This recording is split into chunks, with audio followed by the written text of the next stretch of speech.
नमस्कार मंडळी, कशी आहात तुम्ही सगळे? ऑफकोर्स मजेतच असाल. असेच नेहमी मजेत राहा, मस्त राहा, आनंदी राहा. तर आज मी परत एकदा आलेली आहे तुमच्यासमोर पु ल देशपांडे यांचीच अपूर्वाई घेऊन.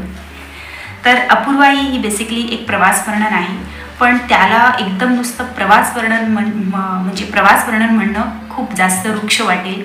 म्हणून हे प्रवास वर्णन न असता पु ल देशपांडे यांच्या शब्दात सांगायचं तर हे नुसतं प्रवास वर्णन नाही आहे, तर हे पु ल देशपांडे यांनी अनुभवलेली अपूर्वाई आहे.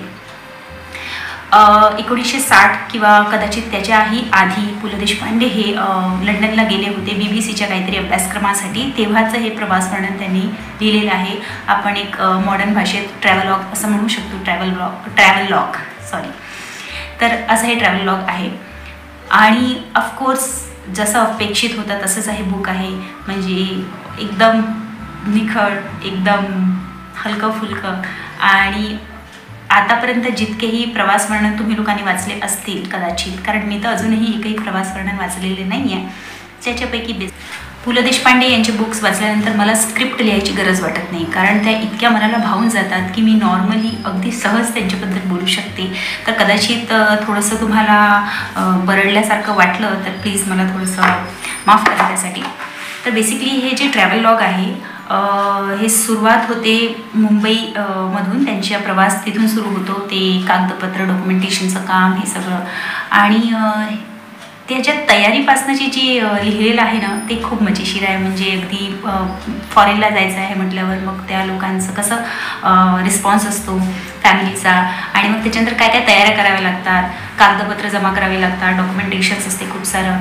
आणि मग अकॉर्डिंग त्या फॉरेनच्या अकॉर्डिंग आपल्याला तशी वेशभूषा करावी लागणार आहे. तर ते जे कोट शिवताना होणारी त्यांची गंमत, टेलरसोबतची त्यांची जी दाखवलेली आहे प्रसंग दाखवलेले आहे, म्हणजे दाखवल्यासारखंच वाटते. हे वाचतानाही असं वाटते की आपल्यासमोर घडत आहे. तर ते सगळं खूप मजेशीर आहे. म्हणजे वाचताना एकदम आपल्याला, आणि पु ल देशपांडे यांची बुक वाचताना हसायला येणार नाही हे तर शक्यच नाही. अगदी अवखळ आणि अगदी निखळ हा शब्द कदाचित मी खूप वेळा वापरत असेन, पण मला दुसरा योग्य शब्द सापडत नाही यांच्या बुक्सचं वर्णन करायला. मग नंतर ते आपल्या वाईफसोबत प्लेननी लंडनला जातात. मग लंडनमध्ये त्यांच्या ज्या अनुभव आहेत त्यांनी शेअर केलेले आहे. तेव्हाचा काळ जरी वेगळा असला तरी खूप साऱ्या गोष्टी आपण सहज रिलेट करतो, कारण पाश्चात्य संस्कृती आणि आपली संस्कृती याच्यात खूप सारा फरक आहे. कदाचित आता तो आपण म्हणजे अडॅप्ट केलेले आहे त्यांचे खूप सारे कल्चर, पण तरीसुद्धा त्यांच्या खाण्यापिण्याच्या सवयी, त्यांची राहणं, त्यांचं वातावरण, त्यांचं डिसिप्लिन हे सगळं वाचताना खूप मजा येते. म्हणजे आपणही लंडनला जाऊन पोहोचतो त्यांच्यासोबत, आणि आपणही त्यांना जे वेगळे वेगळे अनुभव येतात, त्यांची जी फजिती होते, तसं आपल्याला वाटतं की हो आपली पण झालेली आहे असं. तर लंडनचा त्यांचा अनुभव त्यांनी खूप मस्त सांगितलेला आहे. ब्रिटिश लोक किती डिसिप्लिन असतात आणि किती म्हणजे मोजून मापून बोलणारे असतात, कसे त्यांचा संयम असतो त्यांच्या व्यवहारामध्ये, हे सगळं त्यांनी सांगितलेलं आहे. आणि हे त्यांच्या नजरेतनं वाचता हवं आपण, पु ल यांच्या नजरेतनं पाहत आहोत लंडन, त्याच्यामुळे ते अजून खूप गमतीशीर झालेलं आहे. म्हणजे पु ल देशपांडेसोबत आपण नॉर्मली रिलेट करतो आरामात, कारण तेही आपल्यासारखीच एक मिडल क्लास फॅमिलीला रिलेट करतात, फॅमिलीला रिप्रेझेंट करतात. त्याच्यामुळे त्यांच्या दृष्टीने ही बुक वाचताना किंवा त्यांच्या दृष्टीने ते प्रवास वर्णन वाचताना, मला हे म्हणायचं आहे बेसिकली की त्यांच्या दृष्टीने आपण ते जग पाहायला लागतो, कारण त्यांच्याच दृष्टीने त्यांनी लिहिलेलं आहे. आणि त्यांनी सरळ स्पष्ट शब्दात सांगितलेले की एकदम हे थोडक्यात असं प्रवास वर्णन नाही आहे. हे जे मी त्या प्रवासात अनुभवलेले आहे, जे मी एक्सपिरियन्स केलेले आहे ज्या गोष्टी, ते मला बुक्सद्वारे सांगायचं आहे. आणि म्हणून सुद्धा मी 10 वेळा हे म्हणते की ही खरंच अपूर्वाई आहे, त्यांना जाणवलेली अपूर्वाई आहे. पु ल देशपांडे यांना वाचताना एक गोष्ट लक्षात येते की त्यांना माणसांबद्दल खूप जास्त कुतूहल आहे. म्हणजे वेगवेगळ्या देशातले माणसं कसे राहतात, त्यांची वागणुकी, त्यांचं बोलणं, त्यांची एकंदरीत त्यांची पर्सनॅलिटी पु ल खूप निरखून पाहतात. आणि त्याच्यामुळे आपल्यासमोरही ते एक एक कॅरेक्टर असा जिवंत उभा राहतो, आणि आपल्याला असं वाटतं की हो खरंच जे आपण वाचत आहोत ते अगदी प्रत्यक्ष आपल्यासमोर असं दिसतं. तर त्याच्यामुळे ही बुक अगदी जिवंत वाटते, खूप जिवंत वाटते. लंडनमध्ये त्यांनी खूप साऱ्या जे आपले स्पॉट आहेत ते त्यांचं वर्णन केलेलं आहे. त्याच्यामध्ये मादाम तुसाचं जे म्युझियम आहे त्याच्याबद्दलही सांगितलेलं आहे. खूप सारे आहे त्याच्यामध्ये. त्याच्यानंतर पुढचा प्रवास त्यांचा आहे, तिथून त्यांना जावं लागते जर्मनीला. जर्मनीचं पण त्यांनी सांगितलेलं आहे. अच्छा, स्पेशालिटी ही आहे की त्यांनी अगदी छोट्या छोट्या गोष्टी, छोट्या छोट्या प्रसंगातून खूप मोठे मोठे गंभीर असे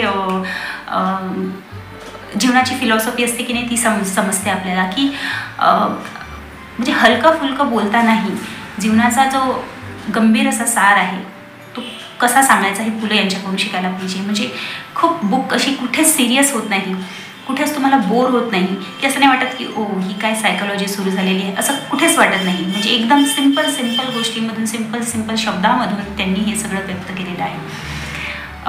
लंडनच्या प्रवासात त्यांनी शेक्सपिअरचं गाव पाहिलेलं आहे.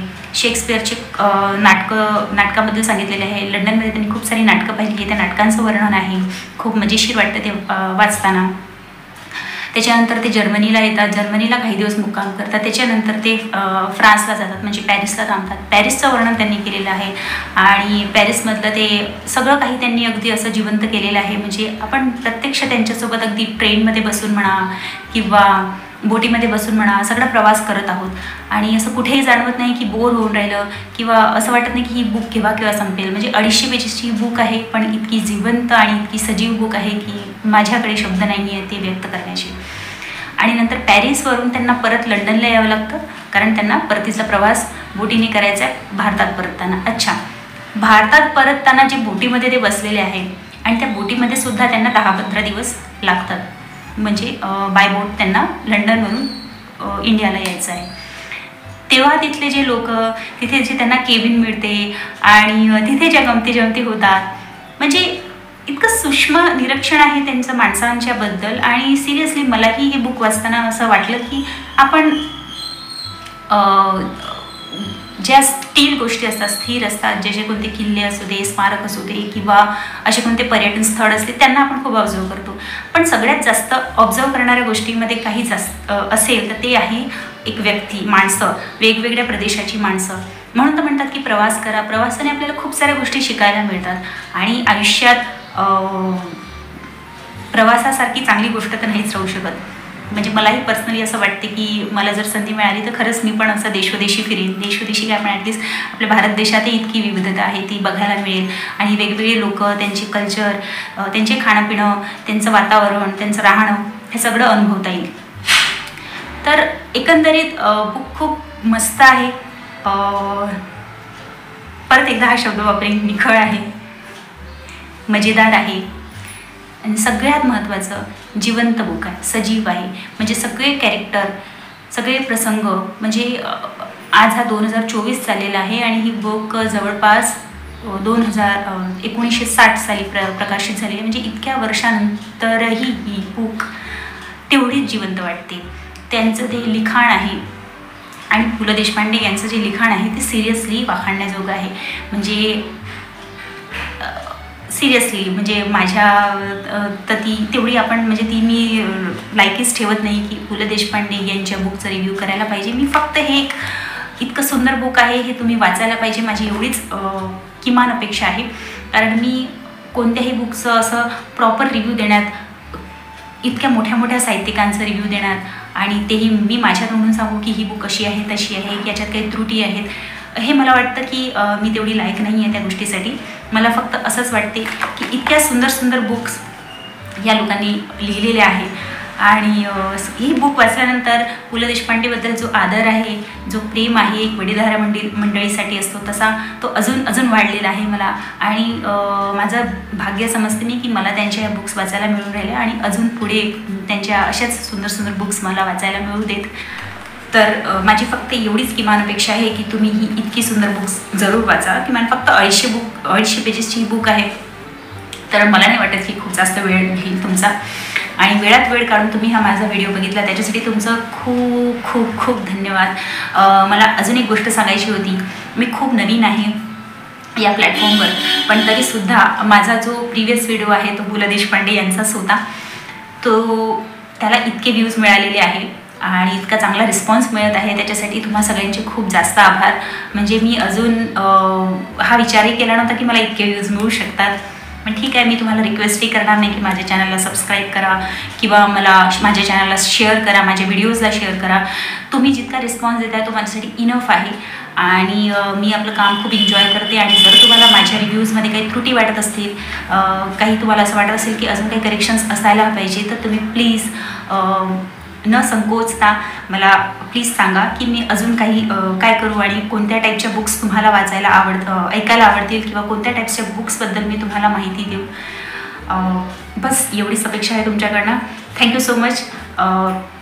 काळजी घ्या. पुढच्या व्हिडिओत मी परत एकदा येईल अशीच काहीतरी वेगळी गमतीशीर बुक घेऊन.